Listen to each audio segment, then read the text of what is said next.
Hello, my name is David Kurtz, and I am a student in Business Communications at Bow Valley College. Today, I'd like to tell you about two of my interests, that is, chess and calligraphy. I have liked these things for a very long time, but it is only recently that I figured out how the two can become connected.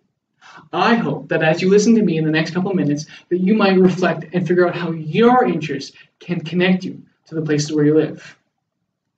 For me, this connection was a statue. Not just any statue, this statue, the man in Century Gardens. One Sunday when I was walking around, I had noticed an odd sighting.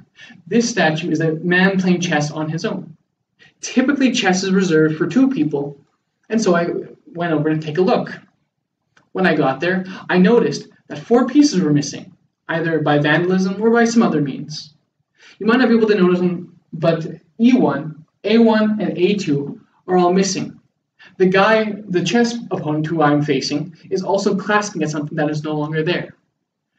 This led me to believe that at one point, this statue was composed of 4 pieces that are no longer there. Upon further investigation, I realized that the title of this work is The Winner, which made me think that maybe this piece is about a checkmate.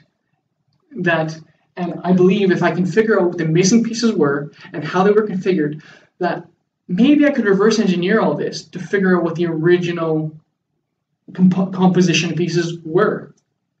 So I took this picture, I brought it home, and for the next couple of days, I began looking at all the different configurations of both pieces.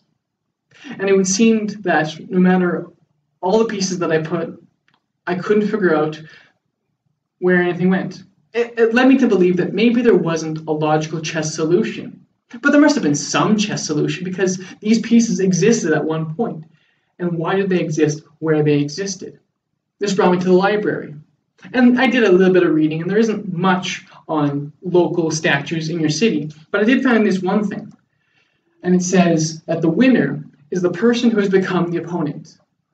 Now what that means is the winner, the title of this work, belongs to the person who is sitting across from the statue. That is, as you sit there, you are probably in the best chess situation. And this led me to think, well, if I don't have to figure out the opponent's winning move, maybe all I have to do is figure out my winning configuration. So with this in mind, I brought the problem to a friend. And I said, given this position, given these empty slots, given these pieces that I think are missing, can you set this up in such a way that you can get checkmate or something similar with white? So he looked at it for a couple minutes, plopped a couple pieces down, and said, you know what, I don't think either side can get checkmate. What I do believe, though, is this is probably the best sort of configuration I can think of, and if I had to choose, I would much rather want to be in this vacant seat. And this led me think, so it's kind of been concluded that this chess game doesn't actually have a solution. So what does it mean to be the winner?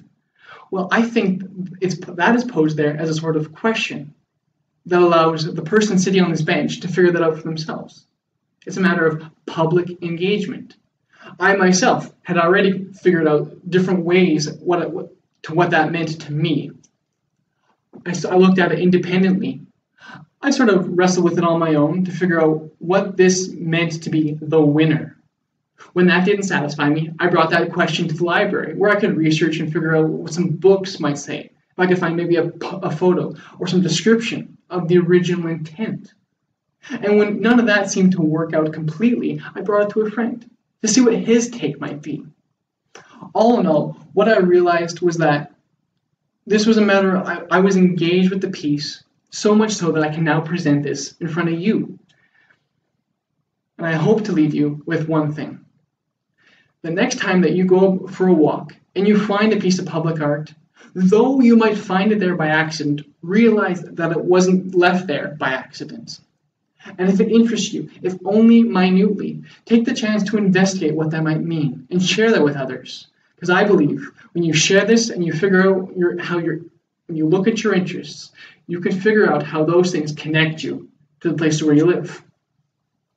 Thank you.